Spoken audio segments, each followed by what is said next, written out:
പക്ഷേ ഇരുട്ടിൽ നിന്ന് കയറി വരുന്ന പവിയേട്ടനൊപ്പം ഉണ്ടായിരുന്ന ആളെ കണ്ടപ്പോൾ പുരികം ചുളിഞ്ഞു. അപ്പുവേട്ടൻ.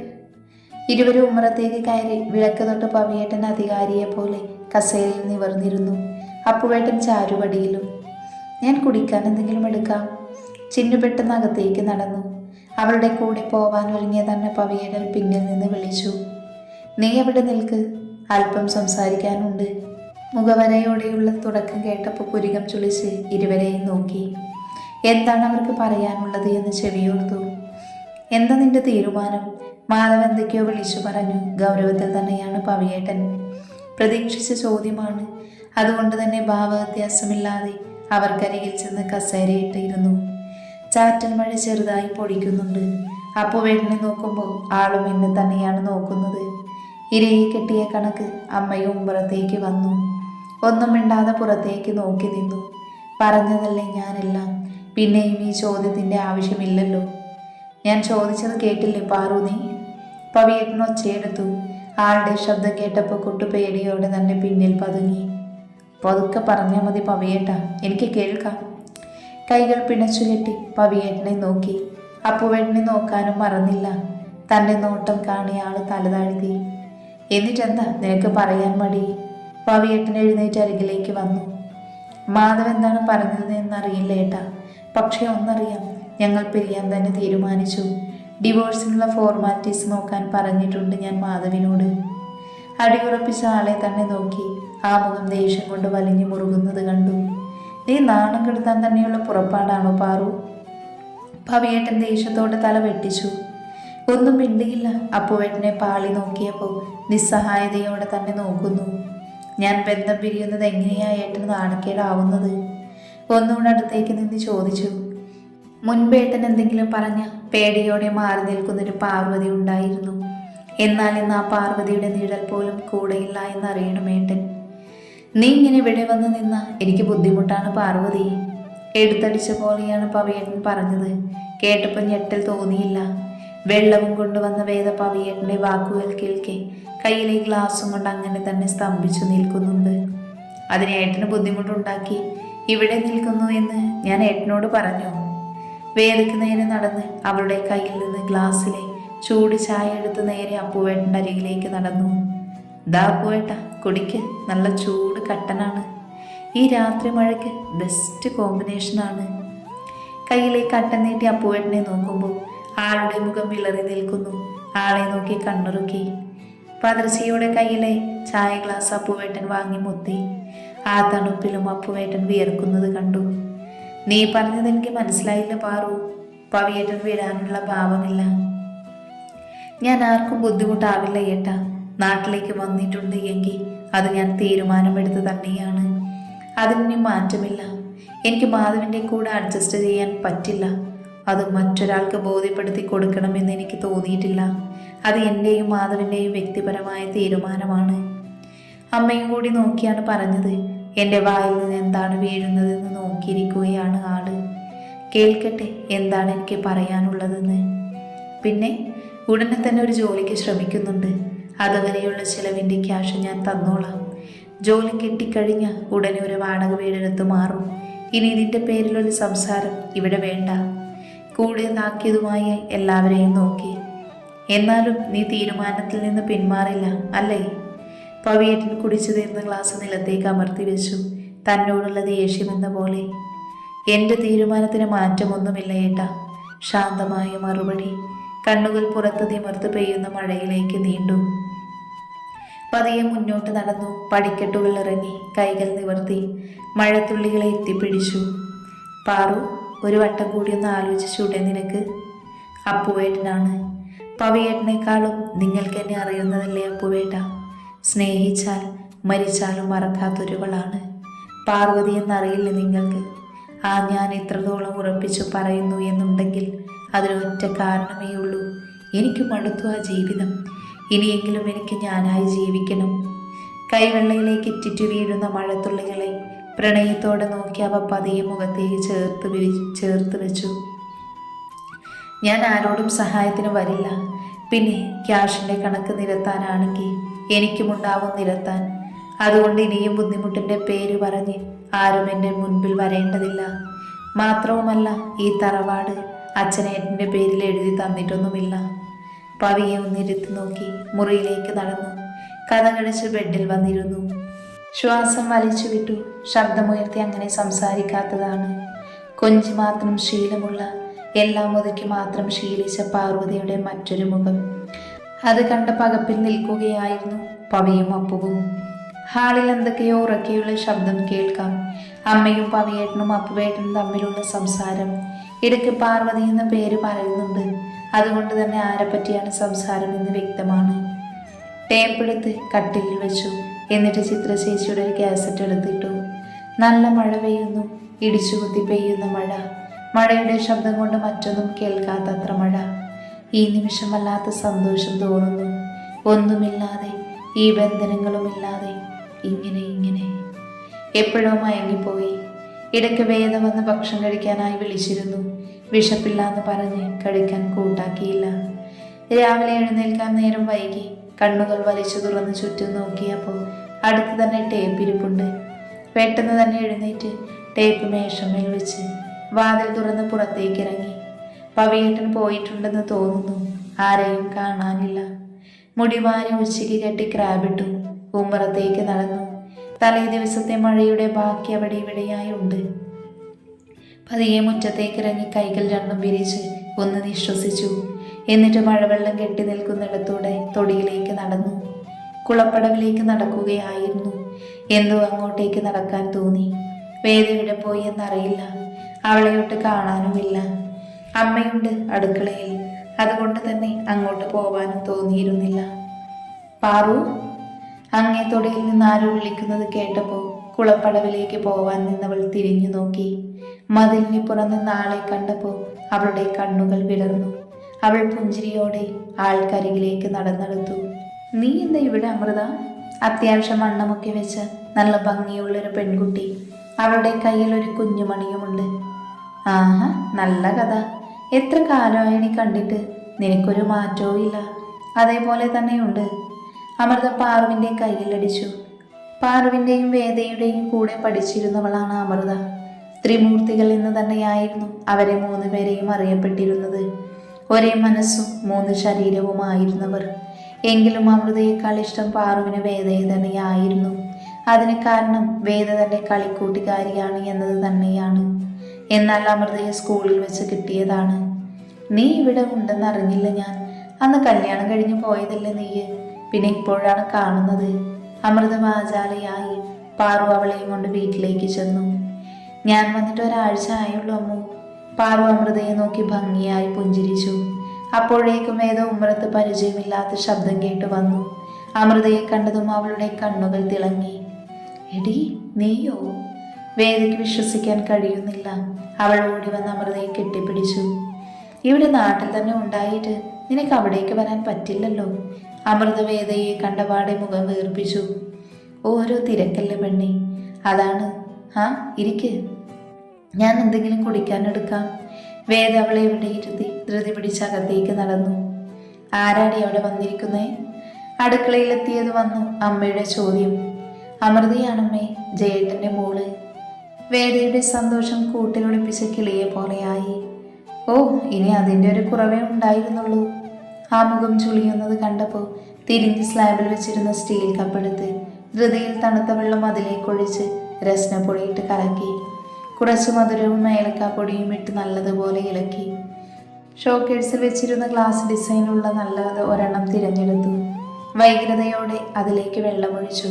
എന്നിട്ട് ധൃതിയിൽ ഉമ്മറത്തേക്ക് നടന്നു. എൻ്റെ പൊന്നു മോളെ, അതിൻ്റെ കാര്യമൊന്നും പറയണ്ട. എൻ്റെ കയ്യിൽ നിന്ന് വേറെ ആരുടെ അടുത്തേക്കും ഒന്നും ഇറങ്ങില്ല. എന്ത് ചെയ്യാനാണ്? ജിബിയേട്ടൻ്റെ കയ്യിലേക്ക് പോകുന്നത് തന്നെ ഭാഗ്യമെന്ന് വെക്കണം. ഉമ്മറത്തേക്ക് നടക്കുമ്പോൾ കണ്ടു പാറുവിൻ്റെ കയ്യിലിരുന്ന് ചിനുങ്ങി കരയുന്ന അമൃതയുടെ കുഞ്ഞിപ്പെണ്ണിനെ. ആഹാ, ഈ പാറു അതിനെ കരയിച്ചു. വേദ കയ്യിലെ വെള്ളം അമൃതയ്ക്ക് കൊടുത്തു. എന്നിട്ട് കുഞ്ഞിനെ വാരിയെടുത്തു. കുഞ്ഞിപ്പെണ്ണ് ആരുടെ അടുത്തേക്ക് പോകാൻ കൂട്ടാക്കാതെ അമൃതയുടെ കയ്യിൽ തന്നെ നിന്നു. അതിനൊക്കെ എൻ്റെ ചെക്കനെ കണ്ടു പഠിക്കു കുഞ്ഞിപ്പെണ്ണെ. ദേ നോക്ക്, മേമയുടെ മുത്തിനെ. പാറു കുറുമ്പോടെ കുട്ടുവിന് നേരെ കൈവിരിച്ചു. കേൾക്കേണ്ട താമസം കുഞ്ഞിച്ചക്കൻ അവളുടെ കയ്യിലേക്ക് ഓടിക്കയറി. പിന്നെ എന്തൊക്കെയാ വിശേഷങ്ങൾ? ജിബേട്ടൻ എന്ത് പറയുന്നടി? വേദ അമ്മുവിനെ നോക്കി. അങ്ങനെ പോകുന്നു. ഇപ്പം ആളൊരു പുതിയ ടെക്സ്റ്റൈൽസ് ഇട്ടിട്ടുണ്ട്, അതിൻ്റെ തിരക്കിലാണ്. അമൃത തോളത്ത് തളർന്നു കിടക്കുന്ന കുഞ്ഞിപ്പെണ്ണിനെ ഒന്നുകൂടെ ചേർത്ത് പിടിച്ചു. ആ, എവിടെയാടി? വേദ പുഞ്ചിരിച്ചു. ടൗണിൽ തന്നെയാണ്. അമൃത വെള്ളം മുഴുവൻ കുടിച്ച് പതിയെ എഴുന്നേറ്റു. ഞാനൊന്ന് ഇറങ്ങട്ടെ, അമ്മ വൈകിയ അന്വേഷിക്കും. അമ്മ പുറത്തേക്ക് ഇറങ്ങി, കൂടെ വേദയും പാറുവും. നീ ഏതായാലും വിളിക്ക് പാറു, ഞാൻ അപ്പോഴേക്കും ജിബിയേട്ടനോട് പറഞ്ഞു വെക്കാം. അമൃത പാറുവിനെ നോക്കി പറഞ്ഞു. പക്ഷെ എന്താണ് അവൾ പറഞ്ഞതെന്ന് വേദയ്ക്ക് മനസ്സിലായില്ല. വേദ ചിന്തിച്ച് നിൽക്കുമ്പോഴേക്കും അമ്മുകയേറ്റ് കടന്നു പോയിരുന്നു. എന്തിനാ പാറു നിന്നോട് വിളിക്കാൻ പറഞ്ഞത്? ഉള്ളിലെ സംശയം മറച്ചു വെച്ചില്ല വേദ. അവളുടെ ജിബിയേട്ടനെ കടയിൽ എനിക്കൊരു ജോലി, അതിനു വേണ്ടി ഞാൻ സംസാരിച്ചിരുന്നു. ഇന്നലെ നീ കേട്ടതല്ലേ നിന്റെ കെട്ടിയോന്റെ വായിൽ നിന്ന്. ഇക്കണക്കിന് അങ്ങേരുടെ ചിലവിൽ ഞാനിവിടെ കഴിഞ്ഞ എൻ്റെ ജീവനെ ഓർക്കാൻ കൂടെ വയ്യ. തമാശ രൂപേണ നീ പറഞ്ഞതാണെങ്കിലും വേദയ്ക്ക് ചിരി വന്നില്ല. അവൾ വല്ലായ്മയോടെ പാറുവിനെ നോക്കി. നീ പേടിക്കേണ്ട, ഞാൻ നിന്റെ വീട്ടിലോട്ടാണ് മാറുന്നേ. അതാവുമ്പോൾ വീടിങ്ങനെ പൂട്ടിക്കിടക്കുകയില്ല.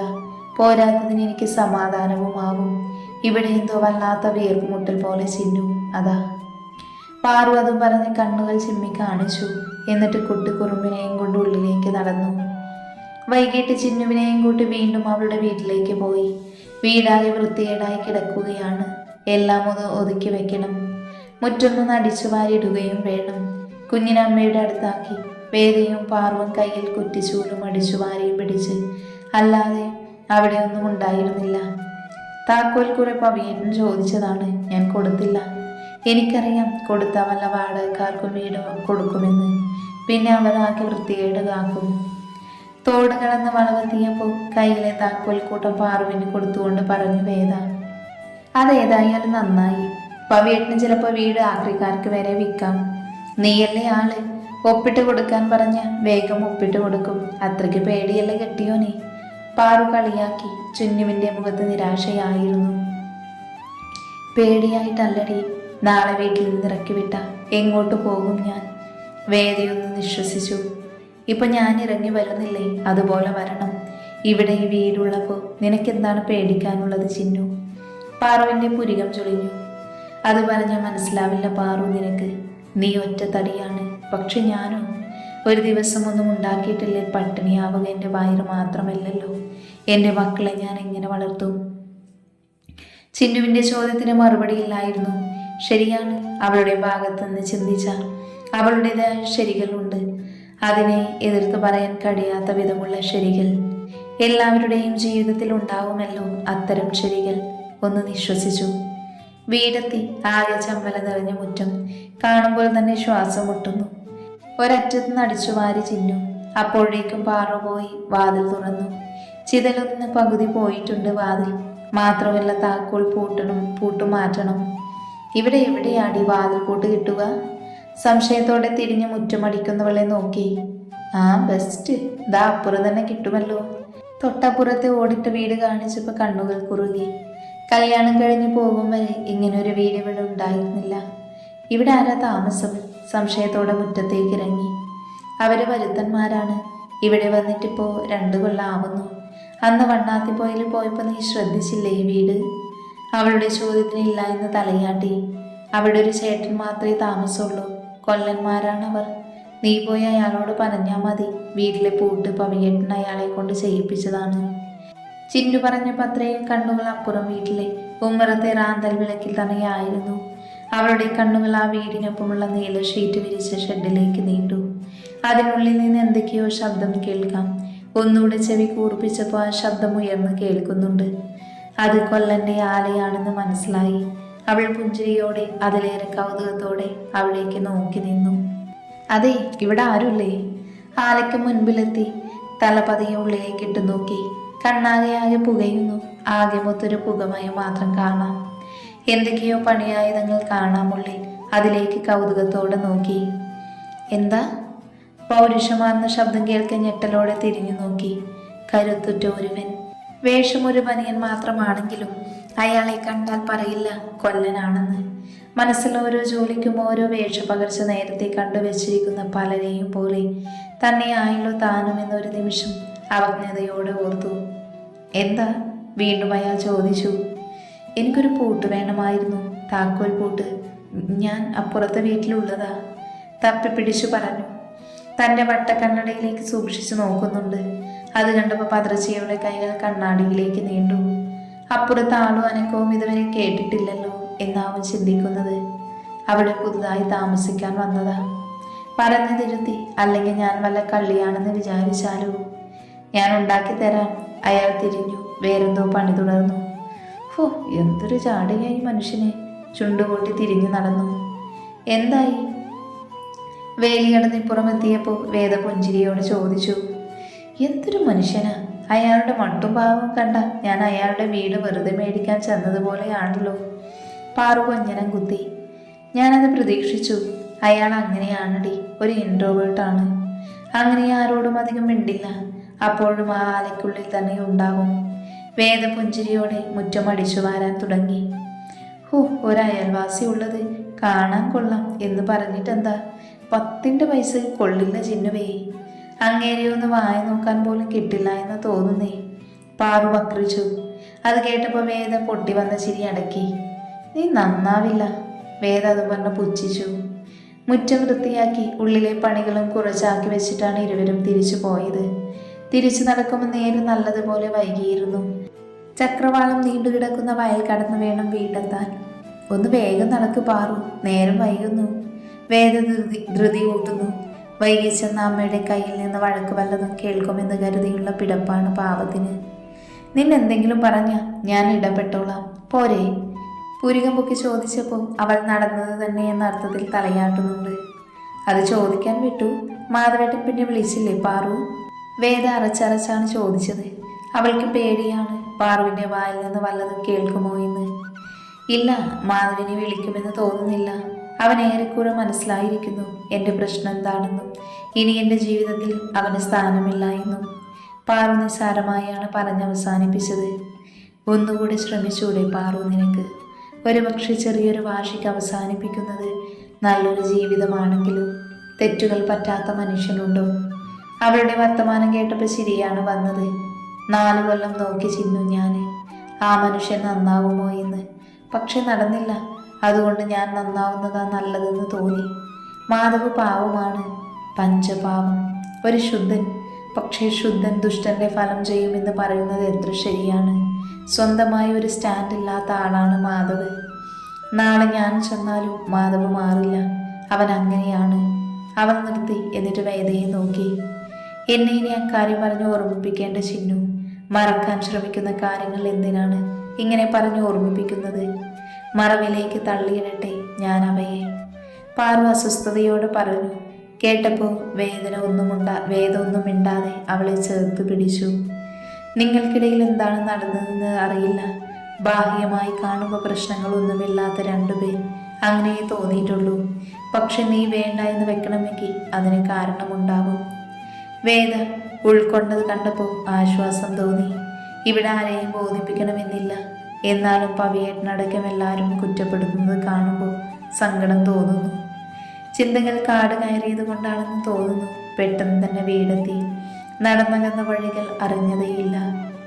വീടെത്തി വേദ പെട്ടെന്ന് തന്നെ മേല് കഴുകി വിളക്ക് വെക്കാനുള്ള കാര്യങ്ങൾ നോക്കി താനും മുറിയിലേക്ക് നടന്നു.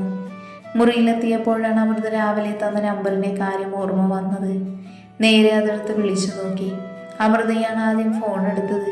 താനാണെന്ന് അറിഞ്ഞപ്പോൾ ആദ്യം വിശേഷങ്ങളെല്ലാം ചോദിച്ചറിഞ്ഞ ശേഷം ജിബിയേട്ടന് കൊടുത്തു. അമൃത കാര്യങ്ങളെല്ലാം നേരത്തെ പറഞ്ഞു വെച്ചിരുന്നു എന്ന് തോന്നുന്നു.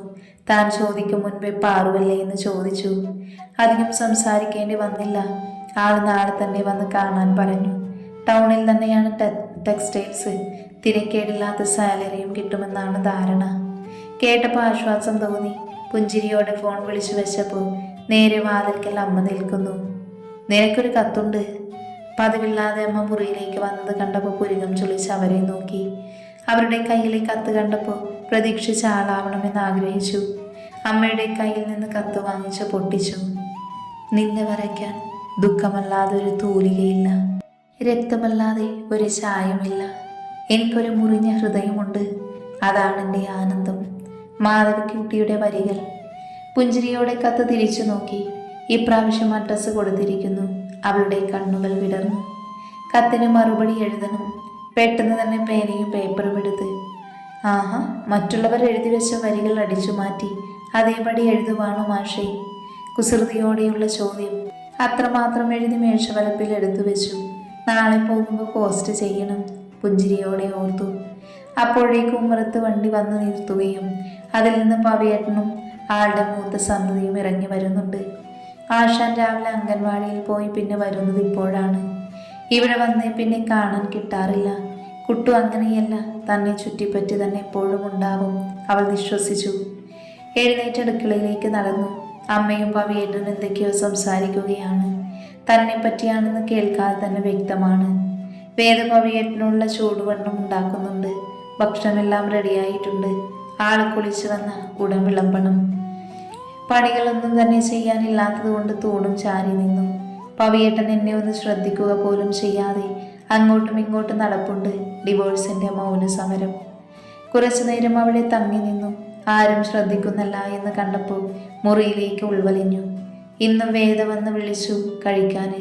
വേണ്ട എന്ന് കളവ് പറഞ്ഞു. എത്ര ദിവസമായി രാത്രി ഭക്ഷണം ഒഴിവാക്കിയിട്ടെന്ന് നിശ്ചയമില്ല. നല്ല വിശപ്പുണ്ട്, പക്ഷേ വിശപ്പിനേക്കാളേറെ അഭിമാനവും. പവിയേട്ടൻ്റെയും അമ്മയുടെയും മുൻപിൽ പോയിരിക്കാൻ പറ്റുന്നില്ല. വല്ലാത്ത വീർപ്പുമുട്ടൽ പോലെയാ. പണ്ട് പവിയേട്ടനോട് ഇങ്ങനെ ഒന്നുമല്ലായിരുന്നു എന്നോർത്തു. ജീവനാണ് പവിയേട്ടനെന്ന് പറഞ്ഞ, പക്ഷെ ആള് ഭയങ്കര ദേഷ്യക്കാരനായതുകൊണ്ട് തന്നെ പേടിയായിരുന്നു. കൂടുതൽ അടുക്കാനായി.